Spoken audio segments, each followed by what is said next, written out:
देखिए दोस्तों, आज सीएचएफ के बारे में बताना है। जो ये सीएचएफ क्या होता है। ऐसे इतना जो सीएचएफ है, टीएएच है, यूटीआई है, सीपीआर है, बीपी है, आईसीयू है, सीएसएफ है, एमपी है, एचआईवी है, एड्स है, टीपीआर है। ये जितने भी फुल फॉर्म है, आज मैं आप लोग को इसके बारे में बताऊंगा। तो सबसे पहला नंबर है सीएचएफ। सीएचएफ क्या है? तो सीएचएफ का फुल फॉर्म होता है कंजेस्टिव हार्ट फेलियर। इसमें क्या होता है, ये जो कंजेस्टिव हार्ट फेलियर है, इसमें जो हमारा हार्ट है यानी हमारा दिल है, वो सही से पंप नहीं कर पाता है, और पंप न करने के कारण जो शरीर में हमारे ब्लड है वो पूरे शरीर में नहीं पहुंच पाता है, तब ये जाकर के कंजेस्टिव हार्ट फेलियर होता है। तो इसमें होता है ये कि जैसे हमारा 4 चैम्बर हैं, ऊपर वाला एट्रियम है, नीचे वाला वेंट्रिकल्स है। तो एट्रियम जो है, जो वेंट्रिकल है, वो ब्लड को, जो खून है उसको पंप करता है, और पंप करने के बाद जो एट्रियम है वो अपने तरफ खींच करके पूरे बॉडी में फैलाता है, पूरे शरीर में देता है। तब जाकर के हमारा शरीर हमारा जो हार्ट है पूरे शरीर में ब्लड को पहुंचा देता है, तो हमारा शरीर पूरा काम करता है। लेकिन जब सीएचएफ की प्रॉब्लम आती है तो उसमें जो ब्लड होता है वो पूरे शरीर में नहीं पहुंच पाता है, और न पहुंच पाने के कारण वो सीएचएफ हो जाता है, यानी कंजेस्टिव हार्ट फेलियर हो जाता है। कंजेस्टिव हार्ट फेलियर में दिल तो काम करता है, हार्ट काम करता है, लेकिन पूरी तरह से काम नहीं करता है, हाफ काम करता है। जैसे मान लीजिए कि आपको 2 किलोमीटर जाना है, उसमें एक लीटर तेल लगेगा, लेकिन आप आधे लीटर ही डलवाएं, आधे लीटर डलवाए तो 1 किलोमीटर जाकर खत्म हो गया। तो अब उसके आगे जाने के लिए पहले जो गाड़ी आती है उसमें रिजर्व होता था, तो रिजर्व में लोग कर करके निकल जाते थे। सेम ये उसी तरह से है कि जब कंजेस्टिव हार्ट फेलियर होता है तो उसमें काम तो करता है, लेकिन पूरी तरह से काम नहीं करता है, कम काम करता है। तो इसमें क्या होता है, इसमें ये होता है कि हमारा 4 चैम्बर है, आप लोग को अभी बताए, उसके चारों तरफ से द्रव होता है, पानी होता है, वो घेर लेता है, और जब पानी घेर लेगा तो पंप करने में असमर्थ रहेगा, तो ब्लड को पूरी शरीर में पहुंचा नहीं पाएगा, तो कंजेस्टिव हार्ट फेलियर होगा। जब कंजेस्टिव हार्ट फेलियर होगा तो उससे और भी आर्गन पर इफेक्ट पहुंचेगा, और भी कई बीमारी हो सकती है। जैसे मान लीजिए चलिए, जब कंजेस्टिव हार्ट फेलियर हुआ तो जो ब्लड है वो हमारे पूरे शरीर में नहीं पहुंच पाएगा, और जब पूरे शरीर में नहीं पहुंच पाएगा तो हाइपोक्सिया की प्रॉब्लम होगी, ऑक्सीजन सही नहीं मिल पाएगा। जब ऑक्सीजन नहीं मिल पाएगा तो सांस फूलने का प्रॉब्लम होगा, जब सांस फूलने का प्रॉब्लम होगा तो और अन्य बीमारियां होने लगेगी।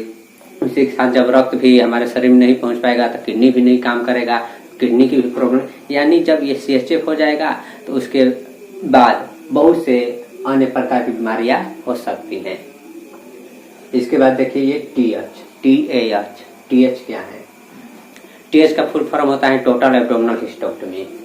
इसमें ये होता है कि जो हिस्टेक्टोमी होता है गांव देहात में, जिसके हम लोग बच्चेदानी का ऑपरेशन बोलते हैं, तो इसमें ये होता है कि पूरी तरह से जो गर्भाशय है यानी बच्चेदानी है उसको बाहर निकाल दिया जाता है। उसी को हम लोग टोटल हिस्टेक्टोमी बोलते हैं, टोटल एब्डोमिनल हिस्टेक्टोमी, जिसको हम लोग शॉर्टकट में टीएच के नाम से जानते हैं।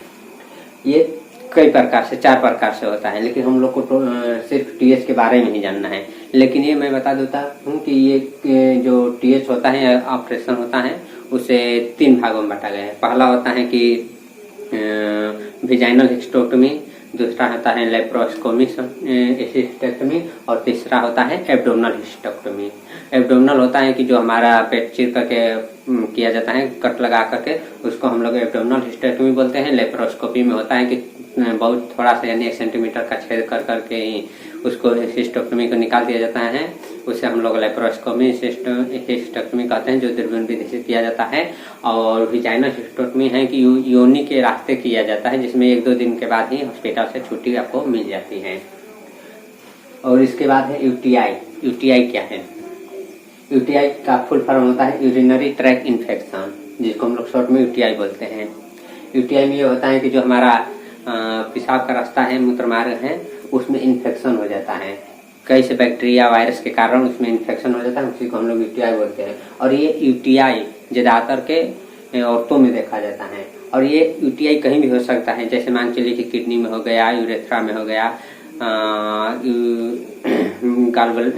यूरिन ब्लैडर में हो गया, यानी ये जहाँ भी यूरिन का स्रोत है वहाँ पे ये हो सकता है। इसीलिए हम लोग इसको यूटीआई बोलते हैं, यानी यूरिन ट्रैक्ट इन्फेक्शन, यानी पेशाब के रास्ते में होने वाले इन्फेक्शन को हम लोग यूटीआई बोलते हैं। इसके बाद ये देखिए सीपीआर।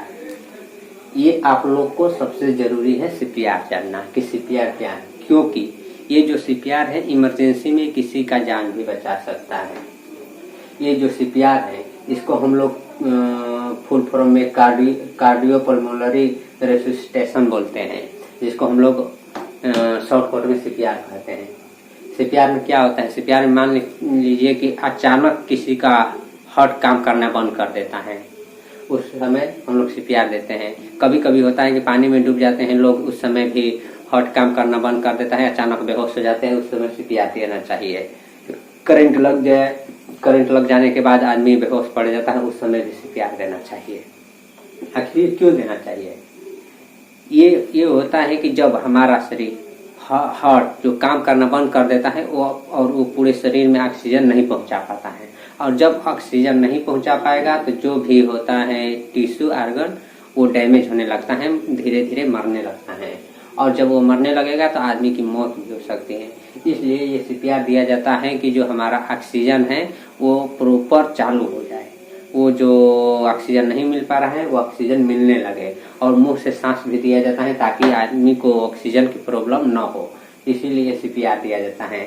छोटे बच्चों में अलग तरह से सीपीआर दिया जाता है और बड़ों में अलग दिया जाता है। मान लीजिए कि छोटे अगर बच्चे हैं जो साल भर से कम का है तो उसके लिए आप लोग 1 मिनट में 30 बार सीपीआर देंगे 1.5 इंची तक, और वहीं साल भर से ऊपर है या एडल्ट हैं तो उन लोगों को 1 मिनट में 30 बार देना चाहिए, और लगभग 2 से 2.5 सेंटीमीटर 2.5 इंच तक, यानी 2.5 इंच तक देना चाहिए। और बीच बीच में मुंह से सांस भी देना चाहिए और रुक करके देखना चाहिए कि इनकी सांस चल रही है कि नहीं। इसी को हम लोग सीपीआर बोलते हैं, जो कि इमरजेंसी में बहुत ही काम करते हैं। क्योंकि गांव देहात में बहुत से सुनने को मिलेगा, यहाँ बच्चे डूब गए, वहाँ लाइन मार दी, तो उस समय आप लोग को सीपीआर के बारे में जानना चाहिए। अगर सीपीआर के बारे में जान जाएंगे तो बहुत से जाने बच सकते हैं। इसके बाद देखिए ये बीपी क्या है। बीपी तो सभी लोग जानते होंगे कि बीपी का फुल फॉर्म ब्लड प्रेशर होता है, क्योंकि ये हर एक गांव में पेशेंट देखने को मिलेंगे कि इनका बीपी बढ़ गया है, इनका बीपी कम हो गया है। तो बीपी कम वैसे क्यों होता है तो ज़्यादा नहीं बताऊंगा, क्योंकि ये लंबा वीडियो हो जाएगा, क्योंकि अभी इधर भी देखिए बताना ही बाकी है, लेकिन मैं इसके बारे में बता दूंगा। ये जो बीपी है ये 2 प्रकार के, तो पहला है सिस्टोलिक और दूसरा है डायस्टोलिक। देहात में अगर बताया जाए तो मैं बता दूंगा, जो ऊपर वाला बीपी होता है उसको हम लोग सिस्टोलिक बोलते हैं, जो नीचे वाला बीपी होता है उसको हम लोग डायस्टोलिक बोलते हैं। और ये बीपी कोई भी ऊपर वाला या नीचे वाला कम बेसी होता है तो पेशेंट को प्रॉब्लम हो सकती है, जिसको हम लोग इंग्लिश में हाइपरटेंशन बोलते हैं। इसके बाद देखिए ये आईसीयू है। आईसीयू का फुल फॉर्म क्या है? आईसीयू का फुल फॉर्म होता है इंटेंसिव केयर यूनिट, जिसको हम लोग शॉर्टकट में आईसीयू बोलते हैं। आप लोग बड़े हॉस्पिटलों में गए होंगे तो देखे होंगे कि या सुने होंगे कि ये आईसीयू में भर्ती हैं, लेकिन वो आईसीयू में क्यों भर्ती हैं? वो तो जनरल वार्ड में भी भर्ती हो सकते हैं, प्राइवेट में भी हो सकते हैं, लेकिन वो आईसीयू में ही क्यों भर्ती होते हैं? आईसीयू का मेन होता है कि क्रिटिकल केस, जैसे कि ज्यादा इमरजेंसी है, किसी का बड़ा ऑपरेशन हुआ है या ज्यादा बड़ी कोई रोग है, उस समय इसको आईसीयू में भर्ती किया जाता है। क्योंकि आईसीयू में जो डॉक्टर होते हैं वो और जो स्टाफ होते हैं वो दोनों ही ट्रेंड होते हैं, इसीलिए कोई भी इमरजेंसी केस होता है उसको हम लोग आईसीयू में भर्ती करते हैं, क्योंकि आईसीयू में टोटल व्यवस्था आपको मिल जाएगी जो उस पेशेंट को चाहिए। इसके बाद देखिए ये सीएसएफ क्या है? सीएसएफ का फुल फॉर्म होता है सेरेब्रल स्पाइनल फ्लूइड, जिसको हम लोग शॉर्टकट में सीएसएफ बोलते हैं। तो इसमें ये होता है कि सीएसएफ में कि जैसे हमारा रीढ़ की हड्डी है, रीढ़ की हड्डी और जो रीढ़ की हड्डी में से और ब्रेन में एक पानी होता है, पानी जो द्रव बोला जाता है वो भरा होता है, उसी द्रव को हम लोग सीएसएफ बोलते हैं। और वो क्यों किया जाता है? वो सीएसएफ जो होता है वो निकाल करके जांच किया जाता है, जो कि हम लोग लंबर पंचर बोलते हैं, लंबर से यहाँ से निकालते हैं, लंबर स्पैनर होता है, वहां से सीएचएफ निकालते हैं और उसको जांच के लिए भेजते हैं। और ये जांच इसलिए किया जाता है कि इस जांच में मान चलिए सिफिलिस है, मेनिंजाइटिस है, टीबी है, बाकी कई रोगों को पता करने के लिए ये सीएचएफ का जांच किया जाता है। इसके बाद ये देखिए एमपी का मतलब होता है मलेरिया पैरासाइट। ये बुखार के लिए किया जाता है। जिन लोगों को मलेरिया हो जाती है, मलेरिया को जांच करने के लिए एमपी किया जाता है, जिसका फुल फॉर्म मलेरिया पैरासाइट होता है। ये मादा मच्छर के काटने से होता है। ये तो सभी लोग को मालूम होगा कि मलेरिया क्या है, इसलिए इसके बारे में ज्यादा कुछ नहीं बताऊंगा। इसके बाद देखिए HIV क्या है। HIV का फुल फॉर्म होता है ह्यूमन इम्यूनी डेफिशिएंसी वायरस, जिसको हम लोग शॉर्टकट में HIV बोलते हैं। तो HIV एक तो नॉर्मल सा रोग हो गया है जो कि चारों तरफ देखने को मिल सकता है, लेकिन ये मानिए तो बहुत खतरनाक रोग है, इसलिए इससे बचना चाहिए। और साथ ही देखिए एड्स, ये दोनों एक ही है, ये वायरस है और ये रोग है। HIV ह्यूमन इम्यूनी डेफिशिएंसी और एड्स है एक्वायर्ड इम्यूनी डेफिशिएंसी सिंड्रोम। तो इन दोनों से बचने के लिए आप लोग को, जैसे कोई HIV से या एड्स से ग्रसित हैं तो उसके संपर्क में नहीं जाना चाहिए। जैसे मान चलिए कि सेक्सुअल ही हुआ तो उसके साथ गलत संबंध नहीं बनाना चाहिए। अगर गलत संबंध बनाते हैं तो आपको भी वो होने का चांस है, या उसके ब्लड आपके ब्लड से टच करेगा तो भी होने का चांस है, उसके पसीने आपके पसीने से टच करेगा तो होने का चांस है।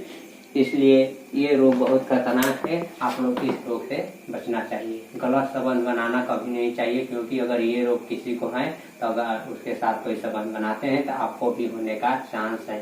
इसलिए कोई भी आपका काम के तो प्रोटेक्शन के साथ में कीजिए। इसके बारे में ज्यादा नहीं बताऊंगा क्योंकि ये सभी लोग जानते होंगे, और ये रोग से ग्रसित होने पर लोग धीरे धीरे बीमारी से ग्रसित होते हैं, दुबले होते जाते हैं। उनको कोई भी कुछ भी खाते पीते हैं तो शरीर में नहीं लगता है, एकदम दुबले पतले होते जाते हैं। इसके बाद देखिए टिपियार क्या है। टिपियार एक तो नॉर्मल भाषा है जो कि सभी गांव देहात में जो डॉक्टर हैं वो लिखते हैं। शायद सभी को मालूम नहीं होगा इसके बारे में, लेकिन वो लिखते जरूर हैं। क्योंकि अगर आप बुखार देखेंगे तो बुखार को हम लोग क्या बोलते हैं इंग्लिश में, टेम्परेचर। टी का मतलब टेम्परेचर हो गया। पल्स यानी नाड़ी देखते हैं तो उसको हम लोग इंग्लिश में पल्स बोलते हैं, तो पी से पल्स हो गया। और आर से मतलब रिस्पायरेटरी, जैसे हम लोग देखते हैं कि 1 मिनट में कितने बार सांस ले रहे हैं, जो सांस लेने की प्रक्रिया है उसको हम लोग रिस्पायरेटरी बोलते हैं, उसी को हम लोग आर से दर्शाते हैं। यानी ये चीज आप लोग को टीपीआर में टेम्परेचर, पल्स और रिस्पायरेशन देखा जाता है। टेम्परेचर में बुखार देखा जाता है, पल्स में आपको धड़कन देखा जाता है कि 1 मिनट में कितने बार धड़क रहे हैं, और रिस्पायरेशन में आपकी सांसें देखी जाती हैं कि आप 1 मिनट में कितने बार सांस लेते हैं। तो टेम्परेचर मान चलिए नॉर्मल 98.7 फ़ारेनहाइट सेल्सियस में देखा जाए तो 37 डिग्री सेल्सियस होता है। और पल्स देखा जाए तो 1 मिनट में 72 बार, यानी नॉर्मल पल्स 72 होता है। और रिस्पायरेशन देखा जाए तो 1 मिनट में 16 से 18 बार सांस लेने की प्रक्रिया नॉर्मल मानी जाती है। अगर ऐसा ही वीडियो आप लोग और भी देखना चाहते हैं तो चैनल को लाइक, सब्सक्राइब, शेयर कीजिए, ताकि मैं और भी ऐसा ही वीडियो आपके लिए बना कर लेकर के आऊँ।